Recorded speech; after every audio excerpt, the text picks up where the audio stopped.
Lori and Juliet are good friends, and Lori, all of us That's have. part of my speech. Okay. Are you letting your speech Can't be in? so boring. Well, thank you. And, no, don't put that up there, that'll confuse the hell out of me. Okay. Hello, everyone. Hi, Lori. What a beautiful wedding. You guys did a phenomenal job with that wedding. It was absolutely beautiful.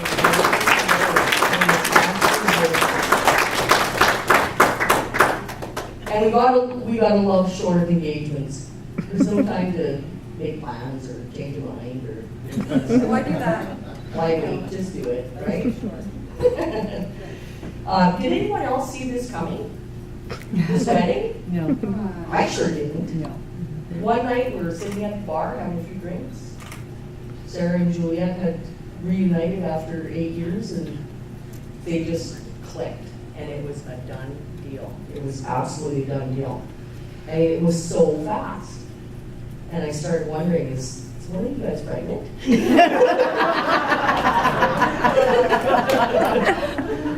Sarah's like, hey, I'm pregnant. I think you're the mother. We need to get married. I didn't see it coming. Anyways, it just goes to show you that when you know what you want, just make it happen. And that's what you guys did. They made it happen, so today we're celebrating the wedding of my two best friends.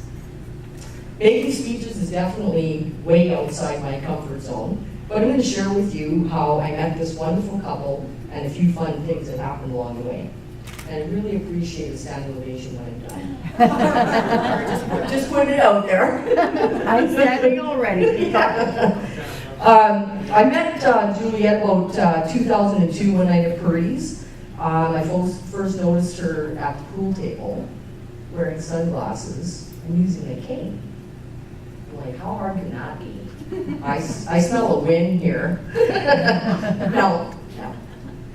I've yet to beat you, I think, like fair and square. This girl can kick ass at the pool table. Yeah. Anyways, that's when we became friends, and our friendship has been growing ever since. We laugh our butts off like best friends that we are. We argue like siblings. We crack each other up. I did have to learn her language, though. She has a special language called Julietese. And it's a difficult language to learn, but it's not impossible. I'm working on it. You know what I'm talking about? Yeah. We both know that no matter what, we'll be there for each other, be it a celebration, fun, doing whatever, or even during a crisis. Like she can't find her Hotmail. This is one of the things that we discuss frequently is there's something wrong with my computer. Turn it on. No, there's nothing wrong with your computer. Turn it on. Turn it on. Or her thingy broke and she can't find the doohickey to fix it. You know that thing that fixes that thing? This is Julietese. But what are friends for? It's truly been a pleasure to have her in my life. She drives me crazy. This woman can get lost in a phone booth. And has, I'm pretty sure. But thank goodness for the invention of GPS. However, now the GPS gets her lost. And I can't tell you how many times I've heard her say to me, well, I was just following the GPS. But how did you wind up in Brandon? But at least she has a friendly voice to keep her company and help her find her way home in the GPS. When Juliet asked me to be at the wedding party, I had to let her know in no uncertain terms that I was not wearing a dress. But she knew that already. And then she drops the speech bomb. She knew exactly how many tears it would take for me to say yes, because I did say no. Not many. She cries, I cry. Just the way it is, that simple. And in the planning of the speech, and because I'm the only one in the wedding party that knows them both equally well, I couldn't possibly talk about Juliet without talking about Sarah. The toast to the bride speech then became the toast to the brides. Perfect. Sarah and I met at Geo's during Pride in 2008. Out on the patio, hanging out with friends. I saw her sitting alone, having a drink. Was she waiting for a friend? Maybe her friend went to the bathroom? Or, oh my God, her blind date never showed up. That's what I thought, seriously. I couldn't let her just sit there all alone, so It's Pride after all, great time to meet new friends. I went over to her table, invited her to join me and my friends. And because, you know, if you're single and sitting at a table by yourself during Pride, somebody's gonna scoop you up. So I'm really happy we scooped you up first. Awesome. And look how it all turned out. Fate, destiny, whatever it was or is, it's a beautiful thing. And when she spoke finally, because she was very, very shy, she has that oh so sexy accent. Yep. Hey? Know it. I know. All of her friends are standing around just looking at her, waiting for her to say something so we can hear that beautiful accent. And then I hear it from Nils too, and Michelle, and Etienne, and Mom and Dad. I'm like, wow, we're surrounded by these French people. What's going on there? There's a few out there. Yeah, there's a whole bunch of them. Sarah and I also share a reference to Miss Daisy, the movie, to this day. We were all over the place that summer, often wondering if my car would even get us back, wherever, and back into the city. How often did I have to crawl into the hood to get us going again? A couple times. Yeah, a few times, yeah. And then one weekend we went to the Austin Rodeo. I think that was your first rodeo too, wasn't it? Now you can say it's not my first rodeo. You can say that with confidence. Anyways, during an intermission, the MC wanted to know how far people had traveled to Austin for the rodeo. So my sister screamed out, France!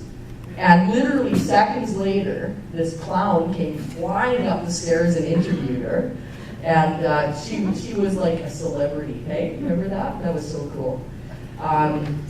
She even tried out the mechanical bull. Yeah, this is one brave chick, I tell you. What was it, 2 seconds? 1.5. 1.5. Yeah. It took you half a second to hit the ground though, I think. Yeah, 2 seconds in total. But you would have stayed on longer if you weren't laughing so hard. Yeah. Because you were just losing it. It was so funny. Then there's the time we were out cruising near Spruce Woods on a dusty gravel road, just sightseeing and yakking. That's what we always did. And I spotted a horse-drawn covered wagon going along the edge of the road. So I pulled over. I figured out, now there's a prairie thing for you to do. So I pulled over and talked the driver into letting Sarah come for a ride in the wagon. And where did you sit? Front and center, cowboy hat on. Yeehaw! Sadly, that summer came to an end and reality set in. She's going back to France to finish her studies, and I may never see her again. So anyways, it was a very emotional goodbye at the airport, but Sarah promised she would be back to Winnipeg. She wanted to become a Canadian citizen and live in Winnipeg. We kept in touch over the years, and just like she promised, she came back to Winnipeg this past October with a short stop in Baltimore and Los Angeles, but she's here. I still can't get over how powerful our thoughts can be. Again, faith, destiny, thinking things, events into existence. It's really amazing how strong people's thoughts can be. And Jan got an email from Sarah letting him know that she was looking for work and if he knew of any openings.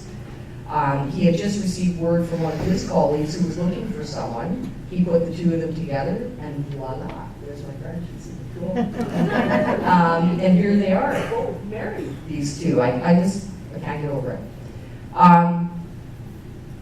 Now, before we formally toast the brides, I would like to ask a moment of honor and reflection for those who couldn't be here to share in this joy with the rest of us. We all know who they are, just a moment to connect with them, okay? Just reflect.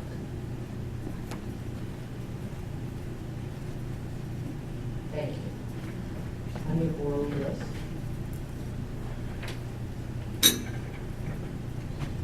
So please, if everyone would stand. That's raise why you their get your glasses. ovation. And face the brides, please. Marriage is not about religion, atheist marriage. Marriage is not about procreation, the infertile marry. Marriage is not about finance, it can leave poverty. Marriage is about love, that's it, and it's beautiful.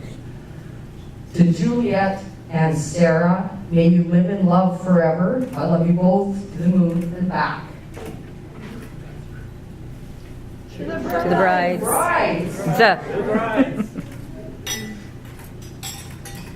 Thank you very much. Good job, Lauren.